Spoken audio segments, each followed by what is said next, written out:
Salut tout le monde, on se retrouve aujourd'hui pour une présentation de Hélène de Windhorn, un récit signé Tom King et Bilquis Evely, le duo de Supergirl Woman of Tomorrow, qui est disponible chez Glénat depuis... ça fait une dizaine de jours je crois, si je me souviens bien. Dans Hélène de Windhorn, donc création totale de Tom King et de Bilquis Evely, on va suivre cette jeune fille, Hélène, qui vient de perdre son père. Son père était un célèbre artiste, un célèbre auteur de comics pulp, de fantasy, très inspiré par Conan le Barbare, on va pas se mentir, vraiment très inspiré par toute cette vibe du comics de l'époque des années 30-40. Et donc voilà, elle perd son père, et elle va se réfugier dans la bouteille, dans la boisson. Sauf que, évidemment, elle doit retourner dans le manoir familial pour assumer son rôle, finalement, de cette Hélène de Windhorn qu'elle est appelée à être, donc la dame de maison, celle qui tient le manoir de Windhorn, ce fabuleux manoir qui est là. Mais elle n'est pas trop dans ces trucs-là, elle préfère se contenter de faire la fête et de passer ses journées à rien foutre, hein, on va le dire très clairement, hein. Donc voilà, il y a une femme qui lui est assignée pour son éducation, parfaire sa culture, ses connaissances, tout ça. Et un jour, il y a son grand-père qui va débarquer à la maison, et voilà, qui va buter un monstre sous ses yeux, et qui va lui ouvrir finalement un monde un peu fantastique, fantaisiste, et peut-être lui indiquer que, que son père écrivait, c'était peut-être pas tellement de la fantaisie, c'était peut-être des choses réelles qui se passaient vraiment.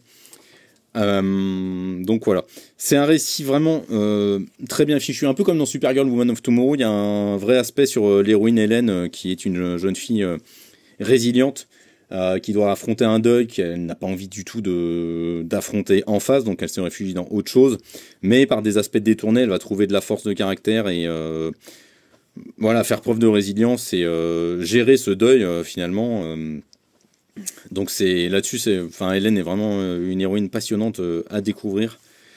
Et puis au niveau des dessins, qu'est-ce que je peux vous dire d'autre que c'est fabuleusement beau quoi. Bilquis Evely, c'est une artiste ultra talentueuse. Avec la colo en plus de Mateus Lopez, ça rapporte vraiment quelque chose en plus, hein. Il y a une version noir et blanc qui existe à côté, mais je trouve que la version noir et blanc est pas vraiment folle.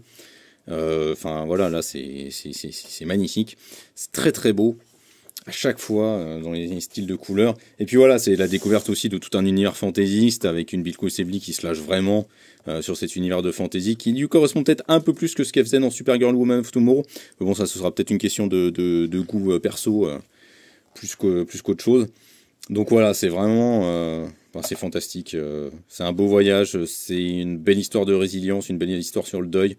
Tom King fait un récit qui est dense, hein, voilà, vous le voyez, il y a quand même beaucoup de dialogues, de récitatifs.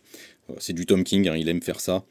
Mais pour autant, c'est jamais lourdingue, ça sent jamais trop, et ça ralentit pas le rythme non plus du récit, ça permet juste de bien offrir l'ambiance en fait et de nous plonger dedans vraiment à fond. Ça a été un coup de cœur immense, hein, dans l'équipe, que ce soit pour nous ici sur la partie site ou l'équipe en bas H en or dans notre librairie physique. Ça a été un coup de cœur aussi dans le Comic Shop Assemble, hein, à tel point qu'on avait, en fait très tôt, on a essayé de savoir qui avait obtenu les droits, donc c'était Glénat, voilà, on n'a pas réussi à faire une variante dessus, mais c'est pas grave, ça n'empêche pas que le récit est vraiment incroyable, dans une édition voilà, qui est quand même assez sympa. Ça manque de bonus, c'est un petit peu dommage, hein, ils auraient pu mettre autre chose que des couvertures variantes à la fin, quelques esquisses qui sont réservées pour la version noir et blanc, mais bon, comme je l'ai dit, la version noir et blanc n'est pas forcément folle dingue, donc c'est un petit peu dommage de ce point de vue-là. Mais voilà, Hélène de Windhorn, c'est un bijou, c'est un coup de cœur, c'est certainement un des meilleurs comics de 2025, donc ne le ratez surtout pas, vous risqueriez de très fortement le regretter. Ciao!